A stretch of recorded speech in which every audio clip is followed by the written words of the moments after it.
तो शुरुआत यहीं से कर रहा हूं। संजय जी, ये जो आपने वोट स्विंग का आंकड़ा निकाला है कि 3% और 5% अगर वोट स्विंग हो गया तो एनडीए को अच्छा खासा नुकसान हो सकता है, इसका गणित जरा समझाइए संजय जी, क्या कहना चाह रहे हैं आप?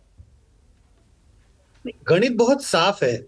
हमने क्या किया, आज की स्थिति में जो 28 पार्टियां इंडिया गठबंधन के साथ हैं और जो 38 पार्टियां एनडीए गठबंधन के साथ हैं, इन पार्टियों को 2019 के लोकसभा चुनाव में जितने वोट आए थे उसको रीअरेंज किया। जो भी पार्टी अब जिसके साथ है उसका वोट उनकी तरफ डाल दिया। और उसके हिसाब से जो हमने आंकड़ों को अखबार में जिसका जिक्र किया है कि अगर लोकसभा के नजरिए से देखें तो जो आज का जो इस वक्त का एनडीए है उसके पास तकरीबन 42% है, और इस वक्त का जो इंडिया है उसके पास तकरीबन 37% है। अब सवाल यह है, जो स्विंग जिसकी मैं बात कर रहा हूं, तो आधार यह है कि अगर ये सब एक साथ चुनाव लड़ते हैं, आधार यह है, इसमें एक बड़ा इफ है कि इंडिया जो गठबंधन उसकी सारी पार्टियां एक साथ रहे, एकजुट रहे, चुनाव तक एकजुट है, मतभेद नहीं है। और अगर ये बीजेपी के तकरीबन से समझ लीजिए 4% 5% वोट खींचने में कामयाब हो गए, तब स्थिति बहुत बदल जाएगी। और वो आंकड़े बहुत साफ है कि स्थिति इतनी बदल जाएगी कि बीजेपी एनडीए गठबंधन जो है वो तकरीबन 228-29 सीटों पे चला आएगा, और जो इंडिया गठबंधन है वो भी करीब करीब 220-21 सीटों पर पहुंच जाएगा। अगर ये 5% तक का स्विंग, और स्विंग ये नहीं है कि एनडीए का वोट बरकरार है और इनके वोट जो है वो दूसरी पार्टियों से आ रहे हैं, क्योंकि आप एक अदर्स भी बड़ा चंक है, 22% 23% जिनके पास वोट है।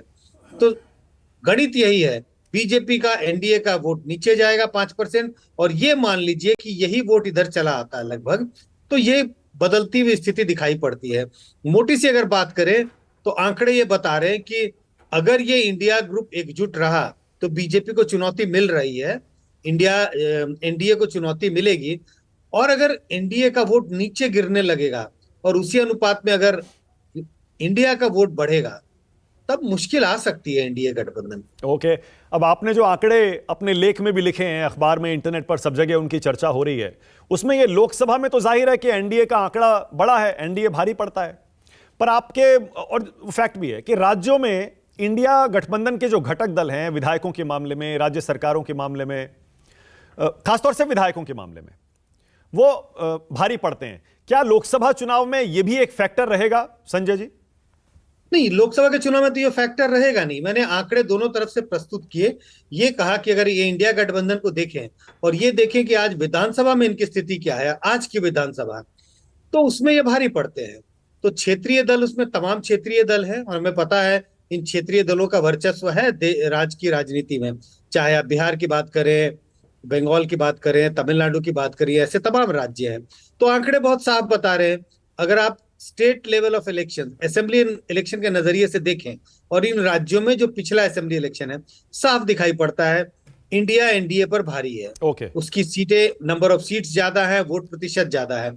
लेकिन इन्हीं राज्यों में जब आप देखें कि जब 2019 का लोकसभा चुनाव हुआ तब इनका प्रदर्शन कैसा रहा, साफ दिखता है कि चीजें बदल जाती है।